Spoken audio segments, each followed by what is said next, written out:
What's the deal, everybody? Okay, so story time. I know I'm a little late today because I was turned up last night. If you follow me, then you know. And so, I just didn't have time to do my story time. But I'm going to start doing it a day early so I can post it on time. So, I was thinking, like, what should my story time be? Because everything that I say, I'm telling on myself. But forget it, right? Who cares? It's in the past. So my story time today is about how I was almost an accessory to a robbery and almost went to jail. So let's get into it. What's the deal, everybody? Okay, so story time. I know I'm a little late today because I was turned up last night. If you follow me, then you know. And so, I just didn't have time to do my story time. But I'm going to start doing it a day early so I can post it on time.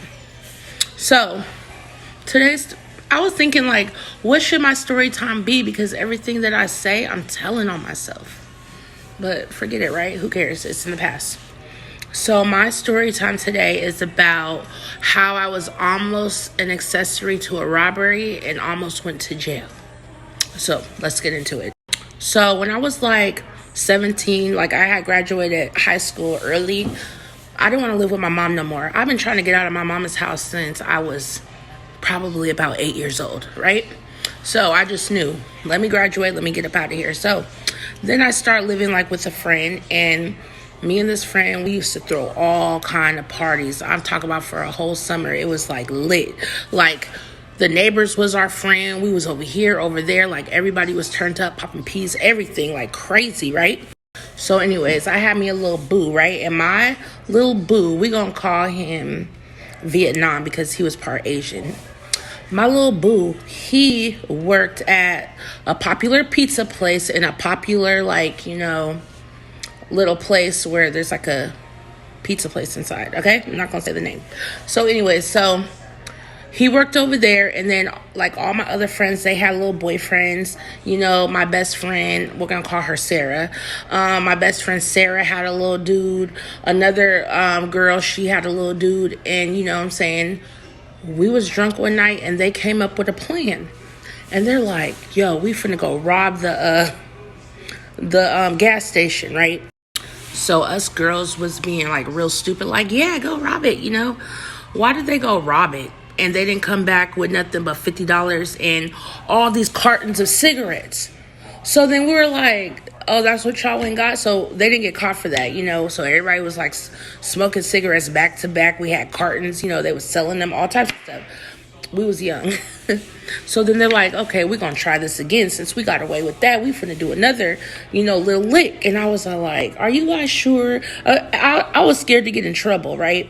But I was like, are y'all sure? Okay, so then they looked at my boyfriend, and they was all like, Vietnam, since you work at the pizza place, we gonna dress up like husband and wife, because one dude had long hair. We gonna dress up like husband and wife, and we gonna come, and we gonna take a knife and pull it out on you, and you gonna give us all the money since you work there.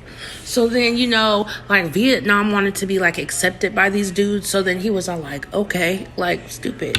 So I was like, okay, I'm not a part of this. But then, we had to call somebody over to do the hair for the person who was going to be the wife in the robbery. So we called this girl over. We're going to call her Snitch. We called Snitch over, and she's like, what y'all finna do? And they told her. So then basically Snitch was like, well, y'all need to give me some money then. And they was like, we ain't finna give you nothing. We the ones that's going to do it, so we not finna give you nothing. Just do his hair and makeup. So she does it, right? So then my friend Sarah was the only one with a car. So they dressed up in Sarah's clothes. He still looked like a dude. It was so stupid now that I think about it. He still looked like a whole dude. So anyways, they get dressed up and they take off to the place to go do the robbery. But Snitch was mad that she wasn't getting no money. So she went and called my big mouth mama. So then, my mom was like, I don't want Jessica. She all up in this, da, da, da, da. Like, so she called the cops. So basically, my mama called the cops and told the cops what was going down before it even went down. So they end up getting there in time. They don't even hold the knife up at Vietnam. They set the knife on the table. It looks so planned. And he just automatically just went, like, and gave him the money. Oh my God. So then they come back with the car and they tell me and Sarah go pick up Vietnam from work because he was finna get off or whatever. So we go pick him up from work and there's cops everywhere. Like they already know we're coming.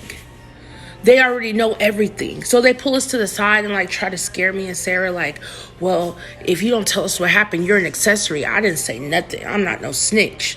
I said, I don't know anything. I'm just picking up my boyfriend from work. Well, he's going to be in trouble. Whoop, whoop, whoop. I was like, oh my gosh. So then we go back to the crib to tell them and there's cops all parked around like the apartments already. But like they didn't know what apartment to go to yet. So then basically, you know, they have only $4,000. So we run up in the house to tell them like, yo, there's police outside parked on the corner and all types of stuff. And the police were there and they already knew. When we walk in the house, why did these dudes have the $4,000 thrown up in the air like they was on Set It Off?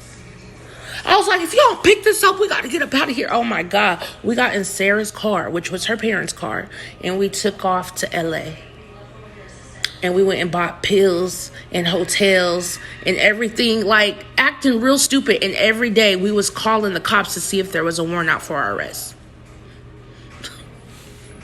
So we just lived in LA and had our best life for about 3 days of just dropping money, spending money. And then eventually we ran out of money and we all realized that.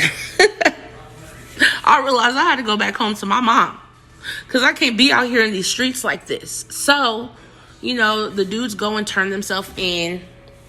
And then my mom just goes off on me when I try to go home.